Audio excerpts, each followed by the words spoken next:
Welcome back to One of One PLLRS Podcast. I'm excited for this episode, and Loki, I feel like I say that every episode. You're supposed to say it, but I'm honestly excited about this one because like I'm a huge history / hip hop nerd and everything like that. And if anyone have been there throughout the journey, like I'm gonna come off as a nerd right now, but if you follow like Marvel comics and everything like that, there are these guys called the Watchers, right? Yes. And I would say you're like one of the Watchers in hip hop, right? Appreciate that. And I'm honored to be sitting down with Datwon Thomas. Yes, I'm here. I'm excited to be here. Thank you for having me. No, I'm happy you pulled up. Yeah, man. Why are you thanking me? Like I'm like glad you. I have to because I think about like so many pillars in our industry that necessarily don't get the looks. Yeah. And they don't get the adulation. And like just in the hallway just now when the young woman said like, "Oh, you're a legend." Like, what? You know what I'm saying? I would never think that word and my name would be in the same sentence. Because you're too busy doing shit. Yeah, you know what I mean? Like just build. I've always been a builder. I've always been a creator. So, in my mind, that's what you do. And you don't think about all the buildings and the things that you've built and the creations that you've accumulated over time. You don't necessarily know how they affect people and how people will put you on those things. And I'm like, wow, like, I can't believe it, man. Because like you said, like I'm a big entertainment nerd, not just hip hop head. Yeah. Like we were just talking about horror flicks and stuff like that. Like, and that's not even my bag, but I'm in it enough to know like what I like and how I think like when I was younger, my cousin Ramsey, he's 6 months older than me, but light years ahead, like as far as like things that were dope. He was on, I'm talking like we're in the mid 80s. He was on Akira and all the Japanese anime, stuff, anime. He was on. I love that stuff. Back when we was like 8 and 9 years old, and he was putting me on to what I should look out for that's dope. And I don't even know where he got that from. We from the projects. We from, Brevoort projects in Brooklyn.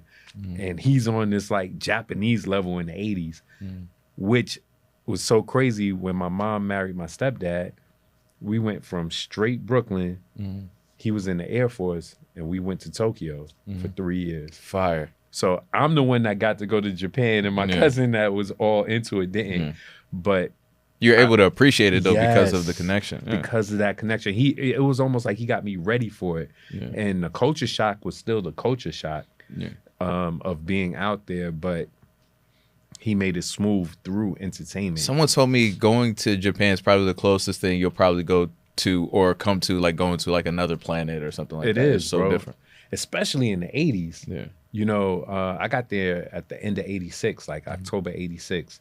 And I was there for all 3 years. We didn't come back to the States for all the 3 years. Some of my friends were able to come back and forth. But we didn't have money like that. It was like back then a one-way coach ticket was like $6,000-$7,000. Jesus. It was insane, bro.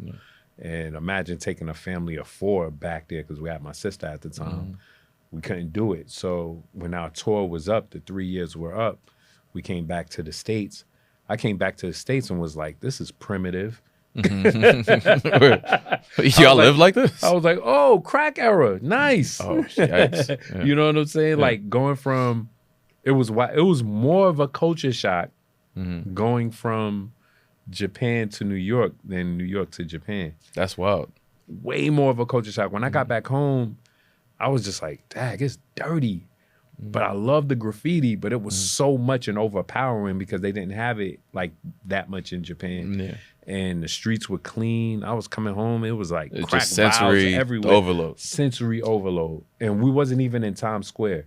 I remember we landed in Virginia. They dropped us in Virginia and was like, find y'all way back to New York.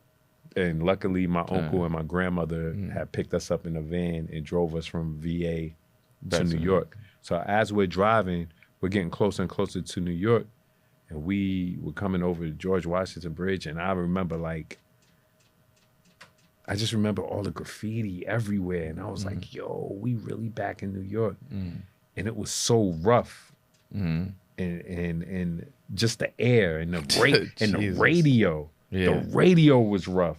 In Japan, it was all ding, ding, ding, ding, ding. It was all nice and tulips and cherry blossoms. Coming home, it was like razor blades, nails. Oh, Jesus. That's what it felt like.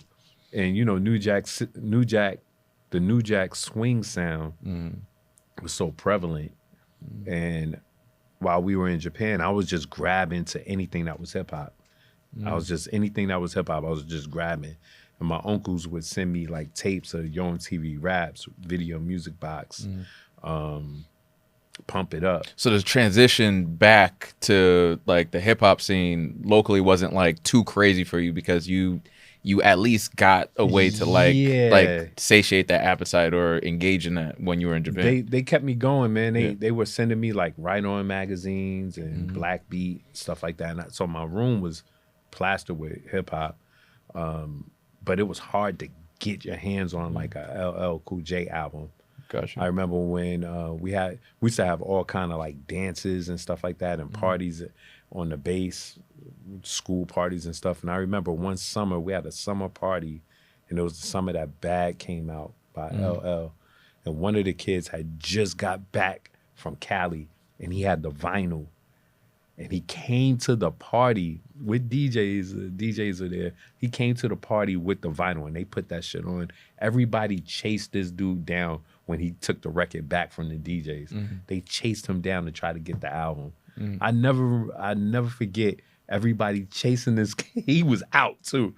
He had it like this, and he was running with his album so kids wouldn't take it from him. It's so crazy to hear people like so hungry for like culture and music or whatever, man. And now it's like it's like this, disposable. If we had the internet back then, I probably wouldn't miss home. I wouldn't have missed it. You know, one of the things that really fueled my hunger for hip hop was the fact that I wasn't near it. Gotcha. The core of it. Yeah. So when I got home, I was like, I don't care what it is. Overload. A park jam in the Bronx, I'm there. And my family and my cousins used to be like, this dude want to go to the Bronx. You know, if you from Brooklyn, you don't go to the Bronx. But that's where the Rocksteady crew was having they Rocksteady jam, their anniversary. I gotta go. Why? Because it's the Rocksteady crew, man. Like, we gotta go up there. They used to be like, yo, man, I don't know what's wrong with him. But they would go with me. They wouldn't let me go by myself.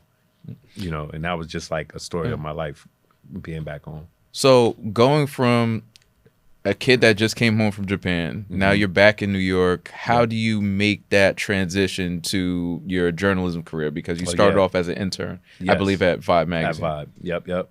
So I started that. It really starts in high school. I started writing in high school, and my English teacher was like, yo, you kind of good. I was like, oh, thank you. But it was from me reading tons and tons of Marvel magazines, Archie, you know, shit like that from back in the day in Japan. I used to just bury myself into books and comic books and magazines. And after high school, I went to Baruch College, and my English teacher there, he didn't think I was that good. So it made me better to try to impress him. And then I started getting good, and he was like, all right, cool. What do you want to do? I was like, I want to be a writer at The Source. Vibe wasn't out yet.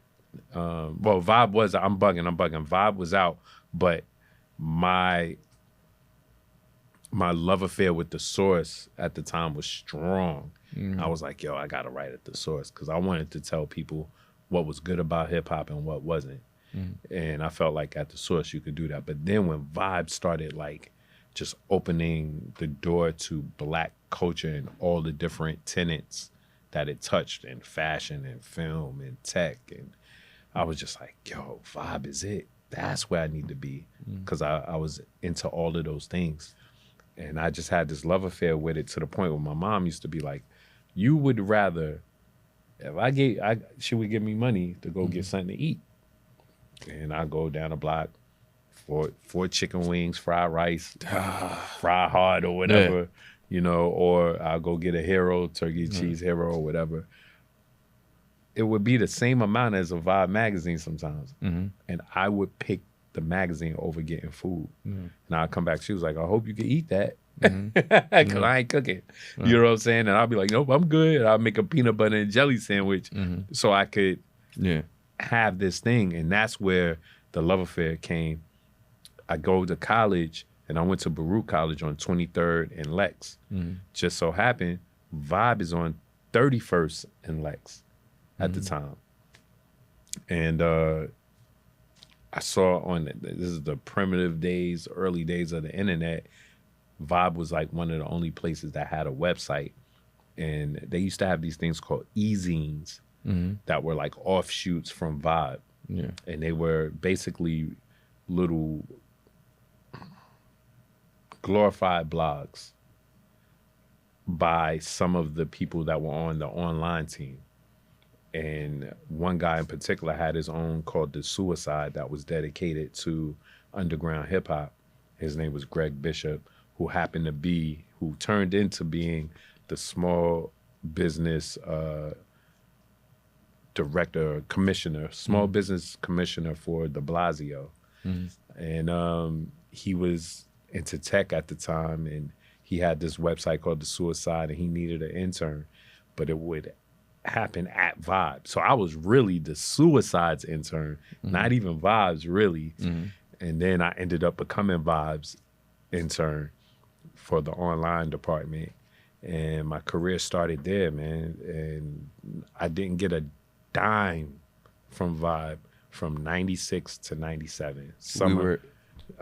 We were just talking about that. Yeah. So fast forward to now, this is going to be your third or fourth stint at Vibe. Which is insane to me. But then going back, you were at Vibe and you were pushing to go from being an intern to something more. Yeah. And we were talking about this whole thing of trying to navigate your way out of your current circumstance. Yeah. And I guess that speaks to one of my favorite quotes where it's like, you can't be a prophet in your own land. Ugh. You have to leave Vibe. So you did that, and then you ended up at XXL. How'd that go about? It was wild. The interns had a room at Vibe. We had like this room on the second floor. We had turntables in there. Everybody used to, like, if you had a break, you would go in that room, and somebody would be in that room because that was our room. And this particular day, everybody was in the room. All the interns was in the room. And my man, Mike Halsworth, was DJing, and he was killing it. And my boy, Rich Lusant, he came in and he was just saying like how he met Reginald Dennis, who was starting XXL and had just left The Source. And he was starting this new magazine. He was like, yo, he gave me his card when I met him. And I was like, oh, that's crazy. Are you going to call him? He was like, nah. I was like, why not? He was like, I'm going to call him, man. What am I calling for? I was like, for a job, man. I was like, yo, can I call him? He was like, yeah, here. Gave it to me. Now, mind you, I'm in the intern room. I told you, my boy is DJing. It's mad loud. Everybody talking. And I called him. I called Reginald Dennis right there. I called the cold call. Never met this man in my life, but was a big fan of his work at The Source. Called him, and wow, everything is chaotic. It sounded like, I know it sounded like I was in the tunnel. You know what I'm saying? Because the music's blaring. And I was like, hey, just got your number from my guy. I'm over at Vibe. I work over here. I was making it sound like I was like on the staff, and he was just like, word, you over there? Me not realizing he knows everybody over there, you know, and he was just like, really? What you do over there? I was like, oh, I'm one of the writers on the online side. He was like, all right, yo, meet me here on Saturday or Friday. It was a Friday or a Saturday, I can't remember, but it was close to my birthday in May. And he told me to come to Harris Publications, who at the time was already doing Slam magazine. And they were trying to get into hip hop for sure with XXL. And I met him there at 5:30 at night. I'll never forget. I had my little clips from everything I wrote at Vibe. I printed them out and everything, spent a couple of dollars on it. And we sat there from 5:30 to 8:30 at night. It got dark. And we just spoke hip hop. We just talked about, I knew so much about his career and the history of The Source And he was explaining why he left. And I felt like I was like, yo, this is the illest interview ever. Like, I'm interviewing him instead of him really interviewing me. And then I'm like, all right, so how do I tie this up? I'm thinking this in my head, like, how do I get the job or whatever it is? And I'm like, oh, here's my clips. He was like, nah, I don't need to see that. He was like, nah, I rock with you, man. You know what? I got 2 music reviews for you. We'll see how it go from there. You could turn those in. I was like, yeah. What? I said, yeah, not knowing what music he was going to give me. And he ended up giving me Organized Confusion. My homeboys, actually, the Executioners, who I came up with, the DJ crew, and I think No ID. Early No ID. This is 97 No ID. You know what I'm saying? And I wrote those. I took off from school. I wrote those, turned them in. He was like, these are amazing. Are you down to do a feature? I was like, a feature? Yeah. Like, how many words? Like 1,500 words. We needed on enhanced CDs. They were just coming into play. The gods must have loved me because who he wanted me to interview was the people that were putting this new technology together on CDs, where you take a CD, you could put it, instead of just in your CD player, you could put it in your computer and it'll take you to the website. It'll give you enhanced like visuals of the video or more details on the credits. It was crazy how they were adding these other elements. And the people that were innovating in that area were in the Vibe building upstairs, which was Loud Records, who had Wu-Tang, Mobb Deep, Big Pun, Exhibit, all of them. They were using their albums for enhanced CDs. And I knew everybody upstairs from Vibe. Yeah. Because I used to visit at Loud Records. I got cool with them. And my man Ola K, he was up there and he interviewed for me and told me everything about enhanced CDs. I came back to Reggie and them. They were like, oh, wait, how'd you get? Like, yo, I ain't telling him I was at the Vibe joint. And he was just like so blown away that I was able to get the main guys that they wanted. And he was like, yo, you gotta rock with us, man. And that's how the Vibe people started seeing like, wait, Datwon's in this new rival magazine. How you over there, man? And you're still interning. I was still showing up. I was still coming, but I was like, yo, I may have something over here. Yeah. And then they was like letting me up. They was like, yo, you got to watch him now. Like, he over with the Enemy when it dropped. Yeah. And it was so crazy when it dropped because it was a split cover between Master P and Jay-Z. And they were like the hottest things at that point. And it made like an inroads and impact on the people at Vibe. And then to know that the guy that's downstairs working in new media department, he's rocking with them and y'all letting them up here.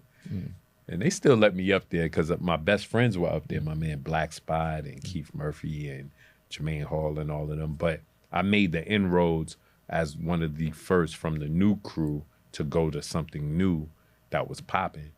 And I ended up getting a staff position that year, 97. Because I started with XXL, started messing with them around April. And then I was on staff by November. So now you're over at XXL and like, you know, you're building up your media career, you're building up your name. Yeah. Were you immediately engaging with the biggest artists at the time, or were you in a space where you were kind of like in between? Just recently I was talking to Kaz, Kazim Famuyiwa. That's my guy. Yeah. We went to high school together. Oh, that's what's up. Yeah. That's what's up. And he was basically saying when he was over and he just started his media career, while everyone was engaging with a lot of the bigger artists, he was basically engaging with everyone that was up and coming, and he developed relationships with them. Did you have a similar experience to that, or were you immediately like, hey, I'm the journalist, you're the big artist, and that's the relationship? I think mine was similar to his. I was ushered in with the up and coming artists of the day, like Sauce Money, Invisible Scratch Pickles, even Cash Money was on the come up. So when I think of them now, I think of them as big artists. So I'm like, oh, Deb, I was with Cash Money super early, going down to New Orleans, press junket. I'm the only writer from my magazine that's down there with them, and they highs just coming out. Like, that was my trajectory. But then on the flip side, at Vibe, when I was coming up as an intern, they were sending me to press junkets for movie premieres and stuff, and I'm interviewing Nia Long, and I'm still in college. Like, I'm interviewing for Love Jones, and I'm in the room on the couch. She's right here, and on the couch, this is a big dog writer from Rolling Stone, big dog writer from USA Today, and little old Datwon from Vibe.com. I'm feeling like intimidated, but the fact that she's from Brooklyn and I'm from Brooklyn, and I started talking about, you know, oxtails and roti and stuff, and she's like, "Oh, you making me hungry?" Like, you know, I didn't know she was Trini or Jamaican, and we started talking about that. It made a different connection than they could ever want to try to make. So now they're like, "Dad, we leave," and they're like, "Man, you really made a connection and impression on her because you came from a different angle." And I was shocked. I was like, "All right, that's something special." Like, not being of their ilk, I'm pretty sure one of them was from like Brown University or whatever. I'm from Baruch. You know what I'm saying? Like, I started to recognize early that my roots of growing up in the hood and living abroad was a rare mix. So I started leaning on that a little bit more, and they started giving me bigger people to interview towards the end of the beginning of my career. And I like to say that's like 98 was when I got my first magazine cover with Canibus. And then right after that, what was my second? Oh, my second one, which is crazy. My second cover was the next year in 99, which was Jay-Z, Ja Rule, and DMX with the Murder Inc. cover. Yo. That's my second cover. Like, you know what I'm saying? So I'm still early in my career, but I'm getting the biggest artists at the same time, you know, and I'm rolling around with them everywhere in Cali. And it was just, my 20s were incredible. Like, I look back on them, like, even I'll be like, "Yo, yeah, man, you did some shit. You did some shit, man." That was, it sounds like a movie. It is, because I remember seeing Almost Famous, you know, which is based on the true story of the Rolling Stone writer who was really a kid, but he lied about his age. I think that's how it goes. And then he was on tour with like one of the biggest rock groups, and he wrote like cover story for them and stuff. And I was just like, wow, man, that would be so dope to do. And then I found myself in those positions that kid was in the movie. It had to be like surreal. It was super surreal. I'm on the trailer with Jay-Z while he's getting ready to go shoot his video. It's just me and him looking at cartoons. And like, we wasn't talking a whole lot, but I was like, yo, I'm sitting here with Jay. And my cousin was like the biggest Jay fan. I was the biggest Jay fan, but my cousin was really big Jay fan. And I'm like, yo, I was just sitting with my cousin, you know what I'm saying, in the hood. Like, now I'm with Jay. This is like the first days of like the super platinum. He chilling. He was like, we talking about like our favorite Jordans and, you know, what it's like growing up in Brooklyn. And it's just me and him on the trailer looking at Bugs Bunny and Woody Woodpecker. You know what I'm saying? I was like, yo, life is crazy. It takes you all over the place if you allow it. Yeah. You know, if you don't get in your own way. And that's the one thing I praise myself for, is not putting boundaries on my experiences because, oh, I'm from the hood, I don't do this, or I don't do that, and being ignorant in that way. I think being able to go and live abroad at a young age, I was 11 when I got out there, it really opened my mind to like anything. I'm in Mount Fuji at 12 years old. Yeah. I'm at the base of Mount Fuji, like on a that's priceless, man. A school trip, and I remember being in Brooklyn reading about Mount Fuji in a class, and then a couple of years later being at Mount Fuji. That will mess you up as a kid if you let it, You know what I'm saying? I just looked at it like God saying like, hey, I got some special plans for you. You know, this is how easy it is to take you from one situation to another. You could be reading about it as like it's a historical thing and then being there. Yeah. Like, so I look at life like that. That's wild. Yeah. Jay-Z, listen, like I'm still stuck on the Bugs Bunny with Jay-Z thing. Yeah. So now you're around early in a lot of people's careers. Yeah. I remember it's funny, I was just talking to someone about that cover. So you're around super early for everyone's careers. You were at the party for Kanye West's first album release. Oh yeah, I was there for that. That was crazy. Yeah. So like what about that experience with him as an artist? And I definitely want to talk about other artists you sort of engaged with as they came up. But definitely. That particular experience, what stuck out in your mind about that? Yeah. And was there anything in particular that made you feel like this is going to be huge or this is going to be massive? Definitely. That was I want to say it was at the Soho House. And I remember leaning up against the bar, and he was just making his rounds while the music's playing and stuff. And he came up to me and he was talking to me in my ear, and he was just like, because I think at the time I was doing King, and he was asking about like the girls and stuff, you know, Kanye being Kanye. And I was like, yo, man, you got it right now. Like all the productions leading up to this is going to be monumental. He was like, yeah, but I got bigger plans. He was always talking about arenas and stadiums back then. The album's not out yet. And he's talking about like stuff like that and TV shows he wanted to do and getting different artists and stuff. He was talking about that type of stuff. So boom, he walks away and was like, yo, I'm serious, man. We got to get up. And I was like, yeah. So now people around can hear him saying that to me while I'm up on the bar. I have my back to the bar. And it's like not even half a minute later, Pharrell comes up to me and was like, yo, you know he crazy, right? He mean everything he talk about. He was like, be careful, that boy crazy, man. And I'll never forget Pharrell walked right up and was like, yo, boy is kind of cuckoo. Yo, that was so funny. So whenever I would see them together, I used to think like, yo, Pharrell really thinks you're nuts, yo. But that moment made me realize that if Pharrell could say something like that, and at the same time acknowledge that he's a pure talent, this is something special. What made it even more special is the fact that, okay, so now, you know, he stopped playing the music. It's time, and I'm bugging. That wasn't even at his. I got it messed up. That wasn't even Kanye's event. That was Pharrell's clones party. That's where I met him. But I was at his premiere thing. But that moment was when I knew Kanye was like that dude. Yeah, it was going off. Yeah.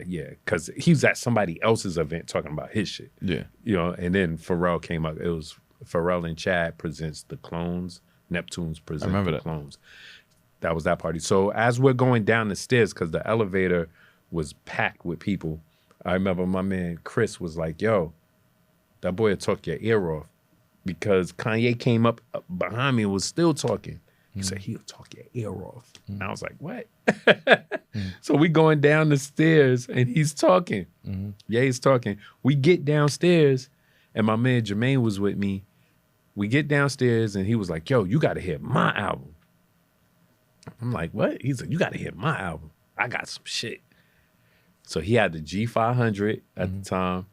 And it was parked right in front of the Soho House. He opened the doors, cranked it up, and he was playing "When It All Falls Down." He's like, I'm trying to get Lauren to, you know, do it now. Like, you know what I'm saying?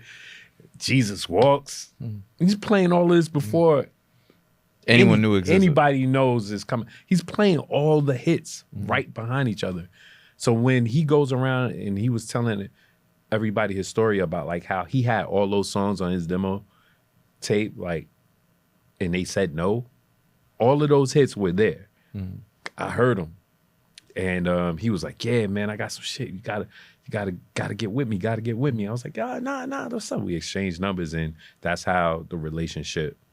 Where I would always put him in King or always have something rocking with him because I just saw the supreme talent in this guy. Those times like that is when I feel the word isn't powerful. I feel when some people say like, oh, you might be a visionary or whatever, it's like being able to see a little bit further than what everybody else can see, especially when it comes to talent. I know talent. I know I remember Clive Davis in his documentary, he was explaining how he feels when he knows someone has it. At one point with me, my eyes used to water. Not to cry, but my eyes, it was like a reaction. If I heard something, that's how I felt with Jay Dilla. When I first heard Slum Village, it was like, what is this? And then my eyes are water. I'll be like, whoa, that's that feeling. It hasn't happened in a minute, you know, lately to that level. And I'm talking like supreme talent. I just feel like I know it. And I know I won't rest until I get it out to the people, or I at least let people know about it in a big way. That's why I was so happy when I became an editor-in-chief of my own thing. Yeah. Because I was like, I can control it to a degree. Not gatekeep, but can control getting talent the proper shine that it needs. So that feeling you got, because again, you were there for a lot of people's, like, the beginnings of their careers. Yes. And as they developed as artists, was there anyone else you kind of felt like, okay, this is going to be massive. Let me pay attention to this, or let me support this, or let me put Definitely. this up. Ja Rule, I felt. Yeah. I was like, oh, Ja is a star. Yeah. I remember that, being on that trip. Oh, this is the other part. Being on that trip for Murder Inc. because it was Ja, Jay, and DMX. I knew Ja was gonna blow, even though X and J were already superstars. This was the crazy thing. So my story is Irv Gotti, Jay-Z, Ja, and X, how Murder Inc. was coming together and was gonna blow. But while I'm there, they fly out for his first time in Cali, Beanie Sigel. So now I'm hearing new Beanie Sigel stuff that's not even out, that's gonna come, and this dude rapping, and we had to take a cab from the studio back to the hotel. Me, him, and my homegirl Gabby Peluso, who's ended up becoming like one of the greatest women execs, not even women execs, just music execs ever. And we were in a cab, and he told the cab driver to play this tape. And it's him just rapping. And it was like a 25-minute ride, almost 30-minute ride, and rapping. I was like, this guy is gonna kill. And I just remember having that feeling with Beanie. He was sitting in the front seat next to the driver, and me and Gab was in the back. And I was like, this guy is crazy. Killer. And then to see everybody else love him after, that was dope. So many. Oh, this one is a little different. Solange. Yeah. I think everybody looked at her as like little sister. And then when she came out with like the Tony's joint, and everybody was like, oh, she trying. And then when she came out with her album, I was like, I knew she had it in her.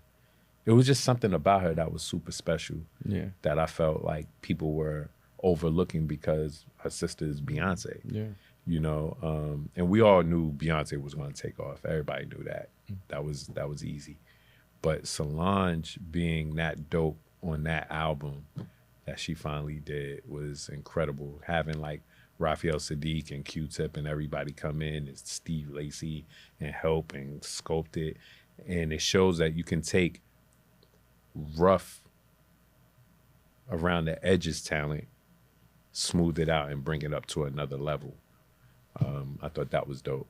And that's a special one for me because I've never said that before. Yeah. You know, it just hit me just now. But there was so many artists that I felt like, whoa. But there were artists that I missed. Really? Yeah. It was artists that I missed that my people was like, yo, they gonna blow. I was like, I don't know. And then they did, and I was like, wow, I missed that one. One in particular was Jeezy. Really? My man was like, yo, dude from Boys in the Hood is going to be it. And I was like, word? I was like, all right. I just didn't see the immediate craziness. And then when he blew, I was like, yeah, he's way doper than me now. You know, and my man was like, he's always been dope. Like, I told you. So that's just one that hits me like, oh, wow, that was a surprise. What didn't appeal? Because I think when I looked at Jeezy, and maybe it's more obvious to me because at that point he's in the machine and they're cranking out the music and everything. But I remember his voice was like super distinct, the way he rapped, and I felt like there was like a level of like authenticity there where you immediately gravitated because it was just like, I felt like a spectator in something that I was like super like foreign. You or sound just like my boy. You sound like my boy B. He knew off the back that he was gonna kill, and I didn't. I didn't see it. Now T.I. I did. Yeah, I saw that because I'm kind of like him. You know what I'm saying? Like the little dude, but powerful, forceful, still move like a boss, even though our statures aren't super big. You know, like at least that's how I feel. And I was like, oh, somebody repping for us, for us little dudes like that. You know what I'm saying? And little dudes with heart. And to see him get to the heights that he's at is incredible, especially with his family. Yeah, you know. I mean, it's dope to see hip hop, which I think initially was like something that people considered like something that was primarily like this youth thing, and it being allowed to grow up like a bunch of other genres. It's hard though. Yeah,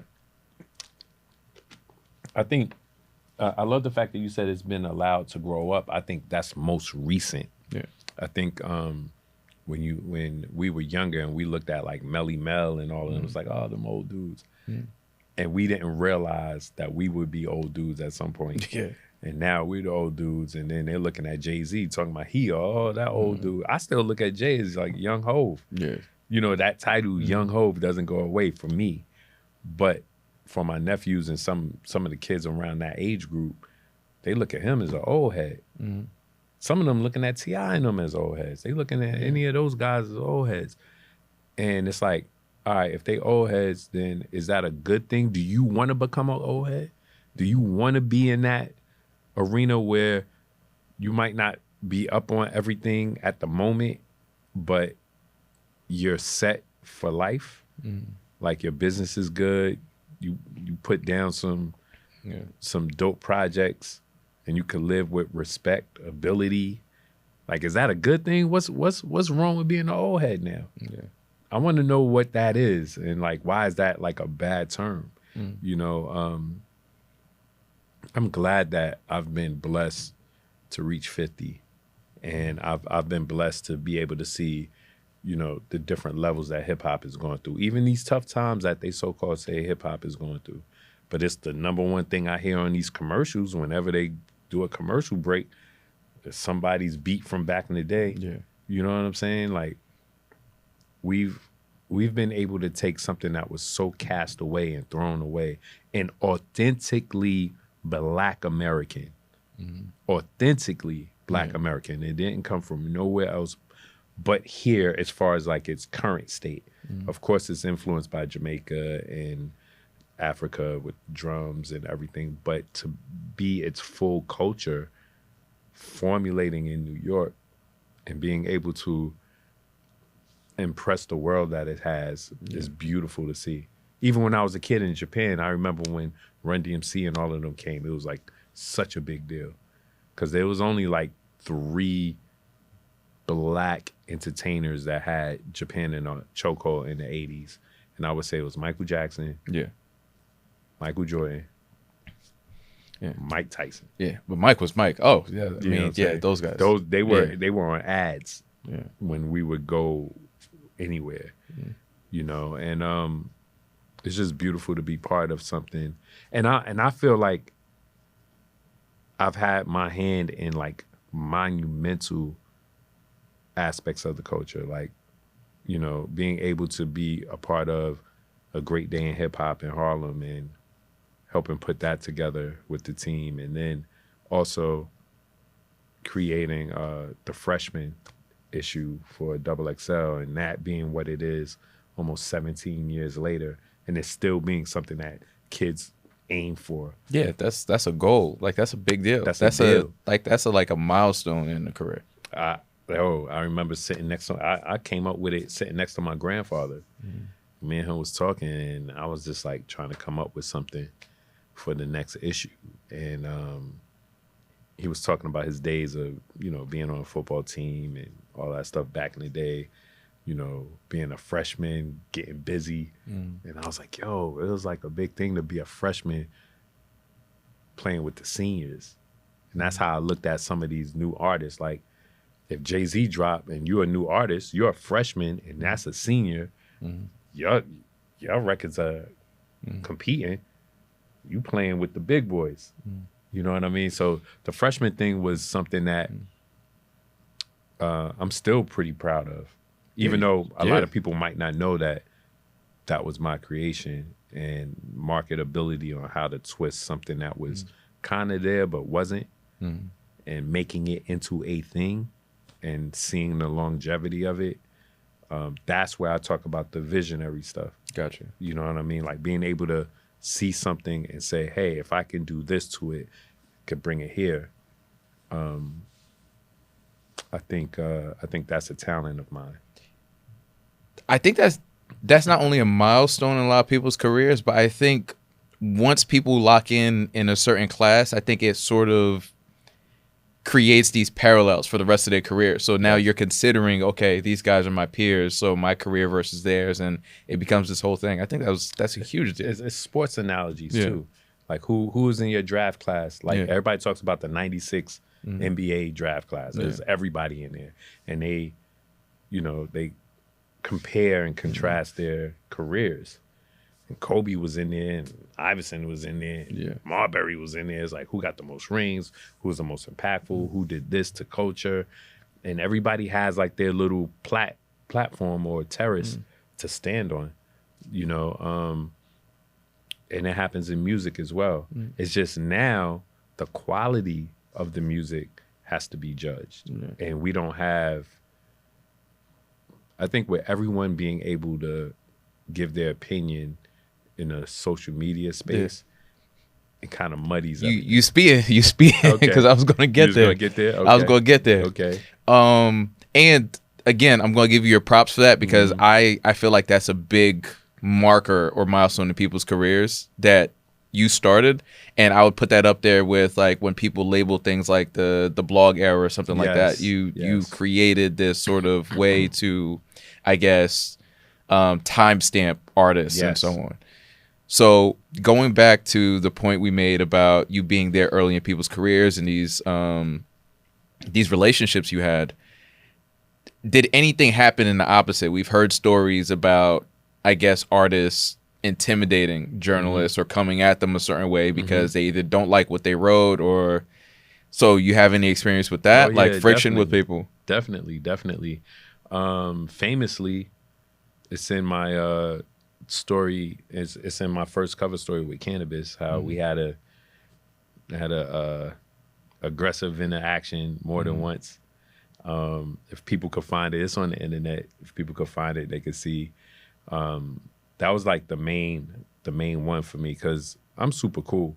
I don't have any issues with anyone, even if there was a negative critique on something.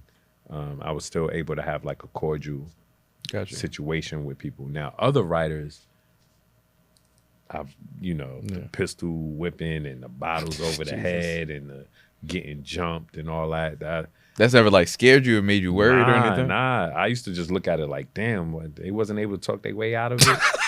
You know what I mean? I think I can talk my way out of anything, man. I really do. And that's pretty pompous of me to say, but nah, like I just don't envision, and I'm praying that going forward I don't envision having those issues. But I remember those issues. I remember reading that before I got into the game.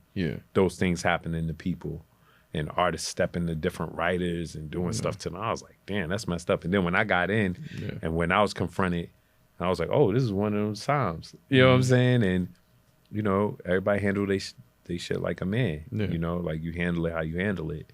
And my respect is still here. Yeah. So, you know, I feel like I handled myself pretty well. And much love to anybody that I did have an issue with, but you know, I'm here. You know it's funny you framing it like, oh man, that conversation went left. Yeah, like, and that's what happened. Yeah. And you don't expect it. Yeah. A lot of times they're artists, like I would imagine they take things like super personal. Oh yeah. That's why I used to bug out when Blaze magazine first came out. That was connected to Vibe, ironically. And they started doing their review section. In the review section, they would review an album, and if it was a bad take on the album or like a negative review, they would have or try to get a response from the artist about that negative review. What do you think is gonna happen? Yeah. You think they're gonna be all peaches and cream about it? I just didn't understand that part. And that's to some of my colleagues that's out there. But I just didn't understand, why are you reaching out to the people to find out how they think of your negative review? Because like it's not just, okay, I'm sensitive about my art. Like magazine covers, like articles, those were like really impactful. Like this is like this currency. That's like financial repercussions. That's for currency. Yeah. You're literally telling people don't buy my album. Yeah. So you're saying you're taking food out of my mouth, basically. You're taking food out of my mouth. And I'm supposed to be cool in the response to that? Yeah, I can understand that. Even if you don't like my album, cool, fine. You wrote it, but don't ask me.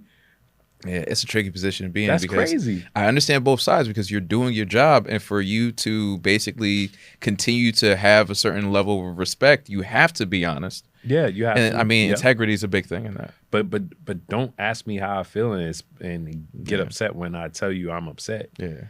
That's wild. That's wild. Yeah, I couldn't believe that. Yeah. So fast forward, you're at XXL, you leave XXL, and you start King Magazine. Well, there's a little hop in between it. There's like a 1.5 year hop in between it that's very significant. Myself and Black Spot, who one of my best friends, he left Vibe to come over to XXL, and then after about 2 years, we left XXL to go to one of the mini hip-hop.coms.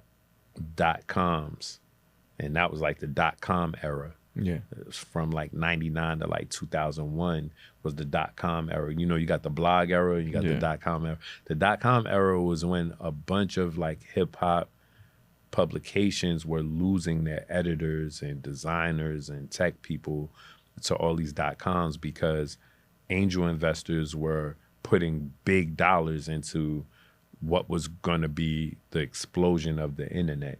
Well, it exploded, but it exploded in the backfire way. And most of those spots didn't survive after like 2 years. So I'm talking about UBO, which was Urban Box Office, I think, Volume, 360 Hip Hop, which like Russell Simmons and all of them put money in. And then ours was Hook.com, HOOKT.com. And if you went there back then, it was kind of like what Karma Loop. I don't know if people remember. Yeah, I remember Karma Loop. So Karma Loop, you could buy. Was the predecessor to Complex. There you go. Yeah. There you go. That's the lineage. And Hook.com was before them. And we used to have Sean John, Aniche, 555 Soul, Mecca. We used to have all these different clothing brands, streetwear brands on the website with hip-hop news, with hip-hop videos, with hip-hop features that you could click around. And that was the draw to get you to buy. And you could buy the clothes and they'll get sent right to your crib. This is super innovative for the time, where middle America kids couldn't get certain things that were only being promoted and pushed in New York, Miami, LA, Chicago. If I'm in Nebraska or Wisconsin, I could go to hook.com and get these things. And it was a really good business model until it wasn't. And everybody started getting fired. This is like towards the end of 2000 going into 2001. And I was super nervous because either everybody was getting fired or leaving. Pardon me. And a bunch of my friends that was working with us Some were going to the Source. Some were going to MTV. Some was going back to Vibe. I couldn't go back to XXL, not because I didn't want to. It was just like I didn't think that route was going to work. Mm-hmm. But before I left XXL, I pitched the idea for a men's magazine that was similar to like Maxim. Yeah. But the name wasn't King. And they weren't into it. So when they weren't into it, I was like, that was my deciding factor to leave and go to Hook. But then Hook was dying. But Maxim and Stuff and FHM during this time are starting to blow up. So the publishers from Harris that I pitched it to that owned XXL that I just left, they called me and was like, yo, why don't you come back and do this idea you were talking about? It's like, oh, all right. Got back, we named it King, and I was there for the next 9 years, like just making cultural history with it. You know what I'm saying? King Magazine. Yes. And I'm trying to say this in a way that doesn't, because I'm not trying to well out. I'm not trying to well out. So imagine us every issue trying not to well out. It was crazy. All right. Hey, you got to chill. We got to be professional. You got to be correct. We got to be professional. That had to be the craziest job. You guys took what was, I guess, a very urban beauty aesthetic and made it like widely popular. I think at the time around then, I think one of the things that Shapely was like a J-Lo or something like that. And then you guys pushed the envelope. So like thicker women or more shapely women became like more I think they were popular, but I think now they're more widely seen. Yeah. Do you have any memories from the creation of King? And then this is a two-parter. Okay. You started a lot of careers. Do any of them like stick out to you? Yeah. So yeah, man, when we started the mag, it was a real small team. I just was unbelievably focused, man. Like sometimes I think like, yo, Dave, you gotta get back on that original King focus. Like there was nothing else that I wanted to do but make that brand successful. And I did any and everything to do that. From going to a lot of the meetings and by myself, even without the publishers, going up to big dogs, going up to big corporations, taking flights, going everywhere just so I can get a solid foundation for that brand.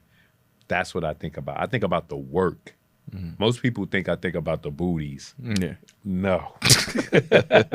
I think about the work that it took for us to establish it in a real business way where they could take us seriously. And people don't realize, like, outside of the women that's in the magazine, we were really all about supporting and educating young Black men in advancing their lives. Like, there were so many stories about, you know, how to get a job and, you know, how to properly prepare yourself for child support if that was an issue that you was having, or baby mama drama and finances and health and academics. There was so many things that were in that magazine that were service. I knew that the magazine being of service was going to keep it around longer than if we just had hot girls. Because there were other magazines you could have went to too. That had Black Men at the time. You had Smooth at the time. You had Show. You had Straight Stunting. But I just felt like we were the classy hood dude. Yeah. We was the hood dude that would come around the way in a Lexus and jump out. It wasn't a drug dealer. He just was working, doing his thing. You know, that's how I used to think about it. You know, I wanted the barbershop talk to kind of permeate Black culture. And it did, because when I would travel the country and I would purposely go to like different local barbershops if I was in a different city to see if our magazine was there, to hear the conversations. And they were having the conversations we were having, and my mag would be right there. And I'd be so proud and like amped, like, yo, we made it in the barbershop. Yeah, so when I think about the magazine or things that are memories from that time, I think about the work we put in and establishing it in the entertainment space where people wanted to be in it. Then I think about the people that we helped. By the second issue, we were helping people. We helped Gabrielle Union get a movie role that she wanted. Yeah, she wanted to. If I remember correctly, she was our second issue, but she wanted to be. We wanted her to be the first, but it was timing issues. And in that piece, we asked her, "Who are some of the people you want to work with or be in a movie with?" And she said it. And then they reached out, and she ended up doing a movie with whoever it was that she said and everything. And I was just like, whoa, that's crazy. This thing, wild. I was like, yo, this is a needle mover. Like we made that happen. Kai Toy, who was like a big video vixen with Outkast. We helped put her on the map. Buffie the Body, we helped put her on the map. And some of the other mags did too. But I just think of those... we helped a lot of women that were like pushing their albums, from Ashanti to Kelis. Tyra Banks with her show. She really helped us. Yeah. Because at this time, she was America's Next Top Model, like superstar. And she decided to help Little Old King. And that just gave us all the credibility in the world. And I remember, and I told the story before, but I remember when our publisher, we used her as a placeholder to see which logo we wanted for King. And they used the same Tyra shot, and it was from GQ. And I remember them saying, like, you don't got to worry about getting Tyra, man. You'll never get Tyra. And at that moment, I was like, I'll never get Tyra. I was like, nah, man, like, we don't want you to be that ambitious. Just get the video girls and all this stuff. And I was like, what you think I can't get Tyra? And that was in 2001. And I got Tyra by 2004. I sent her flowers every Valentine's Day to her office. Every December 4th, which is her birthday, she shares with Jay-Z. I sent her flowers all the time from 2001 to 2004. And she finally accepted. And she was on some like, if I could do the white boy magazines, I could do King. And I was like, yo, man, she a real one. Her and her mom came. That was the fastest shoot we ever had, under 2 hours. And she did 5 looks. She did 1 look, just like these curtains behind you. She had to walk through these curtains, and she was half dressed, no top. And she was walking through. She was like, yo, take this picture. And she grabbed the curtain and wrapped it around her private, like down in the top. And she just posed, and the photographer, she was like, yep, look 3 down, let's go. Number 4, let's go. So professional, and just grabbing a curtain and making it a look. I was just like, yo, she's incredible, man. Like, there's no one like her in that space. But those were some of my best years, man. Like, I really loved my staff. They were incredible. And now when I think about all the so-called problems that we had, it is nothing compared. They don't even seem like problems anymore. Like, whatever they were, deadline, budget, issues with management, or the actual artists themselves, somebody calling up being mad about something, I'll take it all to do it again. I mean, it's an amazing magazine. I remember King Mag. I remember seeing those on the stands. I remember, it's funny because that and Straight Stuntin' are the 2 magazines that stick out the most. When I think back. And I feel like they gave like the whole, it took video vixens from just being like, you know, these background props in music videos to humanizing them, giving them careers. They got press. I think you guys, I mean, outside of the names you name, I feel like you guys made a lot of careers because they're people I discovered through those magazines, like a Melyssa Ford who was having a career, and people like that. Come on, man. Like, and I'll give it up to K Slate, God bless him. His spirit. At the time, I used to get mad because I used to be like, "Tag, man, he could go all out." Like, he used to have girls like that had like table booties, like whole big shelf backsides. And they'll have like dental floss as like the covering. And I used to be like, we can't do that because of like advertising and stuff like that. We couldn't go that far. And I used to get upset because I was like, yeah, he got the cheat code. He independent. You know what I'm saying? He had no ads. I don't even think he had ads. He was just straight stunting. You know what I'm saying? Like the name said.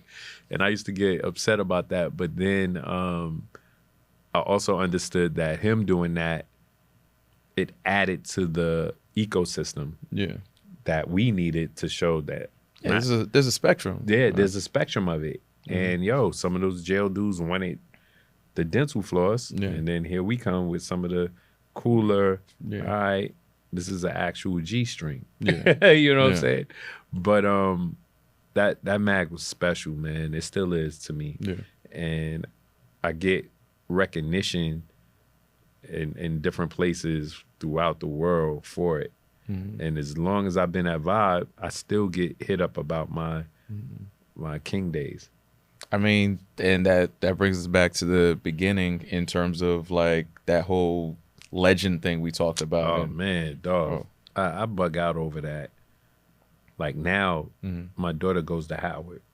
She goes to Howard University, my youngest daughter. Congratulations. Thank you. She's doing amazing there. And she's working and interning at some of the communications departments. And she'll say, oh, my dad is such and such. And she doesn't like run around. They never connected. Nah, she doesn't run around saying my name. But if, my dad did do X, Y, and Z. And then they're like, what? Your dad's a legend. So does she get it? She gets, your dad's a legend. Okay. Or your dad is like, what? That's crazy. And then she'll call me with the person on. And it's like, it's something. And now I'm starting to recognize like how long I've been in it for people to recognize for them, for my daughters. I have 3. And that's a beautiful thing. You know what I'm saying? It's dope to be able to let them know that the legacy goes beyond just me telling them, oh, I did X, Y, and Z. Yeah, you know what I'm saying? In the beginning of this, I compared you to like one of the Watchers from Marvel. Yes. But then as we go on, because the Watchers aren't really allowed to interfere. Right, they can't mess with the timeline. But you're integral. Like the things you've done had impacts. Yeah. You weren't just watching the culture, you were part of the culture. Yeah, definitely. And now fast forward to now, you are back at Vibe Magazine. Which is so wild to me, bro. When I left in 2023 to go to Dick Clark full time, because I was consulting with Dick Clark part time for about 3 years prior. And then when they finally asked me to come on staff over there, I had to leave Vibe. And I was like, all right, it's under the same parent umbrella, company umbrella, but I would have to, really do it. And they were out in Cali. So then it was this whole thing about, am I going to move to Cali and all that? And what I ended up doing was I would do 3 weeks in New York, 1 week in LA. And I did that for like a year and a half. It was killing me. And throughout that whole time, I was just looking at Vibe like, all right, what they doing? And they would hit me every once in a while what I think about certain things, or can I get somebody for them, that type of thing. So I would help in that way. But now with the company, the parent company, deciding to restructure it, meaning, okay, we want to invest in Vibe. What's the best way to do that? Let's bring it under Rolling Stone. So it could have like a sales team. It could have like some in-house marketing and some support on editorial. And we just rebuild it, and it becomes like an arm of Rolling Stone to save it, basically. It might not be the best option in the world for it, for the brand, but it's one that keeps it around. And that's what I'm about. I'm about keeping that legendary, impactful, and an inspirational brand around. And they asked me to come back to help navigate what that looks like and what that staff looks like and what some of the tenets look like that we can go into in this new arena. But more than anything, I'm doing it because I love it, and that's where I got my start. And it's my 4th time, which is crazy. But more than anything, I'm doing it for Quincy Jones. Because before he passed, I had the pleasure of like, you know, being around him and understanding how much that brand meant to him and how he was fighting to try to get it back. And this is Quincy Jones, bro. Like I'm with Quincy Jones, and he's expressing to me, you know, how grateful he is that I've been a steward for the brand for so long, and put his arm around me and was like, take care of my baby. What? Man, you did Thriller. Crazy. Yeah. You did The Wiz. You did everything that's incredible. Like, and for this man at that age, and he knows he was in his twilight days, you know, for him to tell me, I love what you're doing. I know it's tough because they come after you when you do the good things for our people. They come after you. He was like, trust me, but take care of my baby. That's a big responsibility. Bro, like, so people, there were some people that when they heard the news about the merger and what could and what couldn't, and some of the people that got let go, which I love the whole staff that unfortunately got let go. When people look at it and was like, oh, Datwon did that, I did not make that decision, because all the people that got let go, I hired before I left. Yeah, I would hate to see them go, and they would probably have to let me go before I let them go. You know what I'm saying? And for me to come back, I didn't know that situation was going to occur. But I say all that to say, I'm here to honor the brand, honor our culture, hopefully give some new people opportunity, and just step up to the plate and make sure that our Black voices are amplified. Today, we just dropped a new digital cover with Dolly and Charlemagne the God, right, who created the Black Effect podcast network. And it's 5 years of excellence for them. You know, I know that's not easy either, being under the iHeartMedia, you know, banner, and being Black. It's all in the name. Yeah. So there are not too many non-Black institutions that will celebrate the fact that they're doing that for Black people. The only other cover they've gotten that I've seen is Black Enterprise. Yeah. Who's doing that? They got Black in the name. Variety put Charlemagne on the cover for him, but as a Black man and a Black woman on the cover together, running a business that's in the multi-millions and helping people get their voices out in our space, that it doesn't really happen in mainstream that much. And we need our institutions to get those kind of things out in the world. Yeah, that's incredible. One, that they're able to do that, and then it brings me back to, and I guess like we have to wrap soon. But it brings me to my final point. Yep. This is where you're speeding to. Okay. You've been a journalist for like, and almost exclusively in this culture, in this space for a really long time. Now you're in a space with the internet and blogs and podcasts and everything, where journalism and just overall news has been sort of democratized. Everyone has access to it. Everybody has a voice, which is a good thing. But then there are downsides to it as well. What is your feeling as a journalist to see some of those artists that you were covering now considering themselves journalists, or people, or are they journalists? I'm not, that wasn't a slight or anything. No, it's not a slight. It just makes, that's a dope question. Or like, you know, just something that was so near and dear and so personal to you just sort of becoming like this thing that's just widely accessible. There's no checks and balances, it just is. Yeah. Man, I flip-flopped on this so many times. It depends on the day and the arena and the circumstance. And I say that because I understand what it means to be a multi-hyphenate.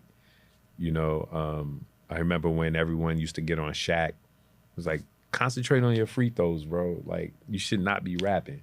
You know what I'm saying? But he goes and he raps and he's platinum, double platinum. You know what I mean? It's like, should I not be rapping? You know what I mean? Like, I can have other interests.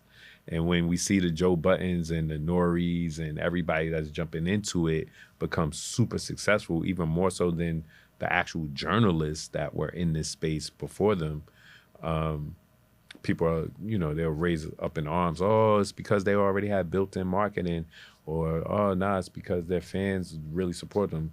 Nah, they're doing good work. You know, at the end of the day, at some point, you got to say, all right, they're doing good work. You might not like Nori's interview tactics, or you might not like Joe Budden's biting criticism, but at the same time, somebody likes it, and somebody is looking at it like, oh, that makes sense. I'm going to support that. I like it. I like both. I watch both. I watch all of them. I watch even the new Memphis Bleak one. I think that's dope. I think everyone that's jumping into the field, they know if they're whack, their numbers are going to reflect that. You know, there is some shoddy journalism where some people are calling themselves journalists, but they're really not. They're just, you know, spreading gossip or whatever. And some people don't respect what it means to sit down in front of another person or celebrity or entity and really do their homework on them and ask generally dope questions. Some people don't care about that. They just want the drama. That's unfortunate because that brings clicks. But I look at it like it's keeping our culture alive and it's evolving, because when you think about back in the day, that was magazines. That was our especially the ones that was in our niche. So if you look at Vibe, XXL, and The Source as the pinnacle or the top tier, then On The Go, Stress, Elemental, all the next tier magazines dug a little deeper than the top tier. They were putting, I mean, Stress was the first ones to put Jay-Z on the cover, I believe, before anybody. They saw the future, you know, and they were like an underground hip hop magazine. So you need these layers, and we need new platforms to keep up with technology, to keep up with the speed of how everything is going.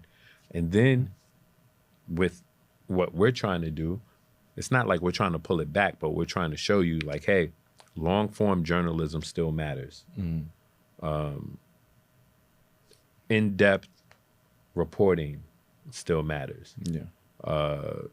Being insightful and giving real thought leadership to different projects matter.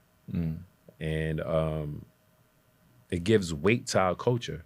We're not a flash in the pan. Everybody's, oh, hip hop wasn't on Billboard charts for the first time in however many millennia.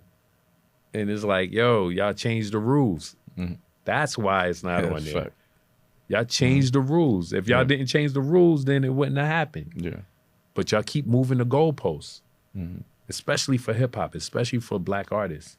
So it's important that we have institutions like a Vibe and Ebony and Essence to show our greatness when they say, we moved the guidelines, you're not great anymore because you're not on the chart.